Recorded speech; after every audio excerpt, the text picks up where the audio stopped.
Welcome back for the final session, before the final session. That makes it the penultimate session. And we have, we're very delighted to bring Peter Wright from Digital Law UK to talk to us a little bit about social media challenges, pitfalls, and things you can try and avoid when you're developing client sites. So hovering around are people with biscuits. You can steal them from them. It's not against the law. I'll give you permission. After that, we will be dishing out some tokens for beer. And we'll be filling up from the front, so if you're at the back, you may miss out. You might run out, possibly, but there you go. Okay, so without any further ado, Jenny Wong's next door doing custom prototypes. Last chance to make a run for it. Otherwise, brace yourselves. Peter Wright, Digital Law.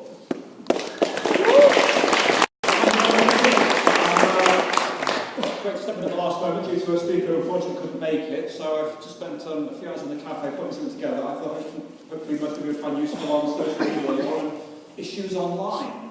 If there was an incentive to stay, certainly the fact we'll be giving out beer tokens later on, if nothing else, I suppose it's worth staying for the rest of the day, isn't it?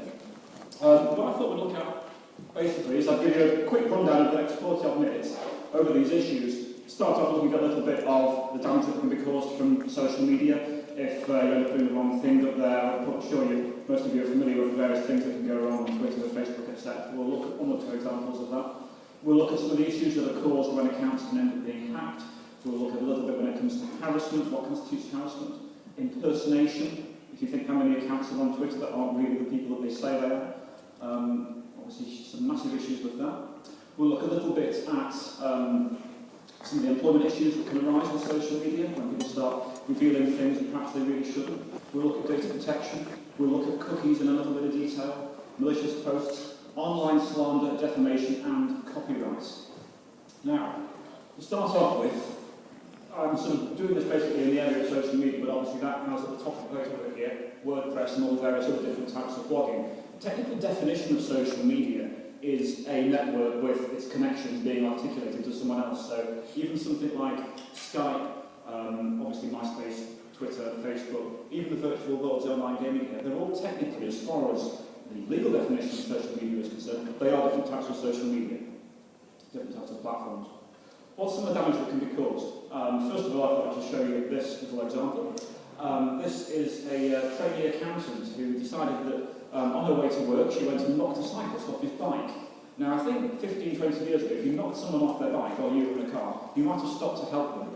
Unfortunately, in 2014, we don't do that. We tend to tweet about it instead. So this lady on her way to work knocks this guy off his bike. He ends up spending the morning in a hedge. She ends up putting it out on Twitter instead, in a fair amount of detail. And there's the tweet. Definitely knocked a cyclist off his bike earlier. I have right of way. He doesn't even pay road tax. Hashtag bloody cyclists. Charming. Charming. Now, the police then end up seeing this and they say, well, if you've been involved in a road traffic accident, you're really supposed to report it, you know, if you've injured someone on the way to work. And then they go and look at her other tweets on there as well. And one of them says, tweet on her account, which was passed to officers, featured a picture of her speedo at 95 miles an hour. 95 miles an hour over the limit. But think about it.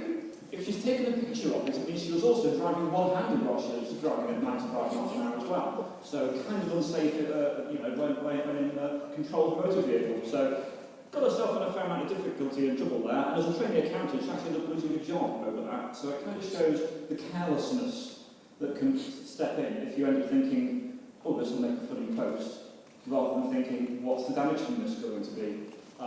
Quick example of this as well. My cousin who's supposed to have his exams finally over his degree in 3 weeks' time, he got on a plane this morning to Austria, but he went and his mum didn't know about it, no one knew about it, but he put it on Facebook. Now everyone knows about it, so when he lands, that's going to be interesting, but it kind of just shows the danger that can come in if you end up putting too much on social media. However, it's important sometimes not to put too much faith in what you see. It sometimes isn't all as it seems. Does anyone remember this later last year when James Gandolfini sadly passed away, the guy who played, who was in The Sopranos. He passed away at the funeral. Alec Baldwin's wife was supposed to be tweeting, and it says here, according to the Daily Mail, she sent tweets at 9:53, 10:17 and 11:09 during the funeral. And Daily Mail, this journalist, George Stark, picks it up and says, isn't this disgusting, the fact that she's sending tweets during the actual service. Now, it then turns out Alec Baldwin then sees this and starts sending some very nasty, threatening tweets to the actual journalist, threatening him, you know, I'm going to... I'll let you read that. All these slides, by the way, are available from my website, digitallawuk.com, so you can take a look at all this. Basically, he sort of threatens him, all these different things. But when they actually look at it, it turns out that the actual times when these tweets were supposed to have been sent, there had been a delay on Twitter's servers. So the time it was showing them on her Twitter feed wasn't the actual time when she'd actually sent them. Which is quite crucial when you think about it, given the amount of store and effort people now put into what goes onto social media. And it even comes down to the fact that in police investigations, they actually start saying that evidence, I'm just looking through here, social media can be used as evidence in court trials. So, for example, in police stations now, you know, when you're arrested or whatever, they take you in there, they lock you in a small room, then the officer comes out and you'll say, right, we think you were here at such and such a time, such and such a place, and here's your Twitter feed to establish it, or here's a picture you've put up from Facebook.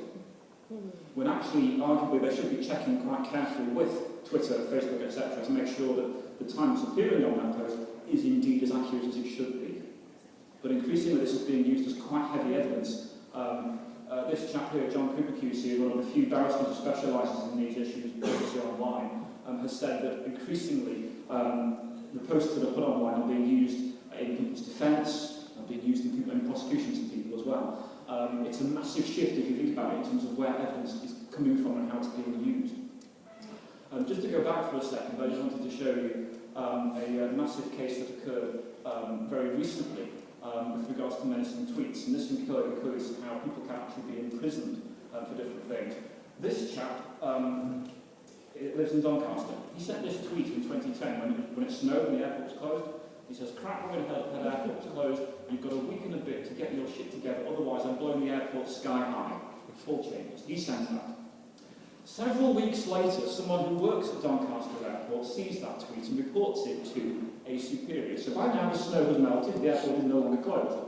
However, the person at the airport reports this to the police. The police take Paul along to the police station, almost joking and laughing with him as if to say, we've got to go through the motions, this is ridiculous. We know that you weren't actually physically threatening to blow the airport up, but we have to make you answer certain questions anyway. So he does that. He goes to the magistrate's court, however, and is convicted. He then appeals to the Crown Court, and in a great big long judgment where they keep referring to Twitter messages, and we all know full well that a message, something on Twitter is a status, it's a tweet, it's not a message in any way, shape or form. They keep referring to it, however, as a Twitter message. And you can't help but think that the judges were thinking of it in the lines of the old sort of IRA COVID bomb warnings, where it would be called up and it was a specific directed message. Of course, Twitter isn't like that, but that appears to be how they referred to this tweet. So the guy's convicted, criminal record, loses his job as a result. He has to appeal all the way to the High Court, the Court of Appeal. Highest court in the land. 3 judges in front of him, one of whom is Lord Chief Justice, the aptly named Lord Igor Judge. What he was going to be when he was growing up. Paul goes into the court, he's represented alongside him, he's also got, actually sat in the public gallery, Al Murray, the pub landlord, and Stephen Fry. Because they've said there's a real issue here of freedom of speech. If we're saying people can't make satirical remarks online of this nature, then where do you draw the line? Do we say that you can't say silly things like that over a beer at 9 o'clock on a Friday evening in the pub? That's the issue that we're really getting into here. So as a result, same barrister was representing John Cooper, and he says there was a real issue here of privacy, of freedom of speech. And as a result, they ended up having the conviction overturned. It only took the best part of 2.5 years and an awful lot of money to get that far. But at least that is the current position. So thankfully the guy didn't remain convicted, but you have to argue, should it have gone that far? Now the reason why he ended up being convicted was this thing here, the Communications Act 2003. Now of course there was no social media in 2003, no Facebook, which was still a twinkle in Mr. Zuckerberg's eye. That act was put together thinking about mobile communications and telecommunications principally. It wasn't really put together envisaging something of the nature of anything that could be said on Facebook or Twitter. But nonetheless, this is the little beast that's being used to imprison people, potentially, under things they say on social media. Do you remember when there were the riots in 2011? A couple of lads ended up in I think it was up in near Liverpool, one of the towns over there, and they actually said, right, let's bring the riots to our town. And they said, meet behind McDonald's at 6 o'clock. So these 2 lads turn up at 6 o'clock, they put a message out on Twitter, And then they turn up there along with a non-response unit. You know, people in full SWAT gear, machine gun, get in the back of the van, and they were sent off. However, they ended up being convicted, criminal record, and they ended up receiving convictions that had lengthier sentences than some of the people who had walked out of sort of Curry with a TV under their arm. Because the judges felt, well, we're going to make an example here to say that actually trying to incite violence and that threat of violence as a result of something being put on social media is sufficiently serious if you want to sort of literally nail these people to the wall as an example to the rest. So that's what ended up happening in that instance, but it shows that this is quite a powerful piece of legislation that can lead to quite serious consequences. Harassment. This can happen quite a bit, particularly where you've got kids on Facebook who shouldn't even be on Facebook, of course, but very often they're where they are. There can be very often bullying that happens, intimidation, harassment. There's this thing in Harassment Act 1997, which again is put